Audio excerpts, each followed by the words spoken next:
জামাত ইসলামের সাবেক আমির অধ্যাপক গোলাম আজমকে ঢাকা কেন্দ্রীয় কারাগারে পাঠানো হয়েছে। এর আগে তার জামিন আবেদন নাকচ করে দেয় আন্তর্জাতিক অপরাধ ট্রাইব্যুনাল। বিস্তারিত জানাচ্ছেন আহমেদুল মোমিনীর মানিক।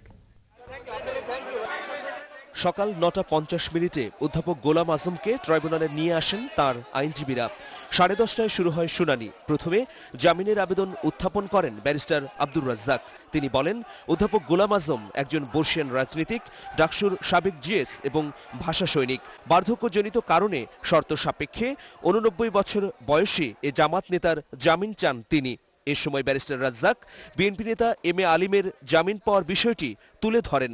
অপরদিকে চিফ প্রসিকিউটর জামিনের তীব্র বিরোধিতা করে বলেন, গোটা জাতি গোলাম আজম কখন গ্রেফতার হবেন তার প্রতীক্ষায় আছে। শুনানি শেষে ট্রাইব্যুনাল জানায়, এম.এ. আলিম আর গোলাম আজম এক বিষয় নয়। ট্রাইব্যুনাল তার জামিনের আবেদন নামঞ্জুর করেছেন এবং তাকে কারাগারে পাঠানোর আদেশ দিয়েছেন এবং সে আদেশ অনুসারে এক্ষুনি এটা রেজিস্ট্রার্ড অফিস থেকে কাস্টডি ওয়ারেন্ট স্বাক্ষর করে পাঠানো হয়েছে। আসামি পক্ষের আইনজীবী বলেন, অধ্যাপক গোলাম আজমকে গ্রেফতারে আদালতের দেয়া আদেশ সঠিক নয়। এই অর্ডারটা সঠিক হয়নি। This is totally an incorrect order.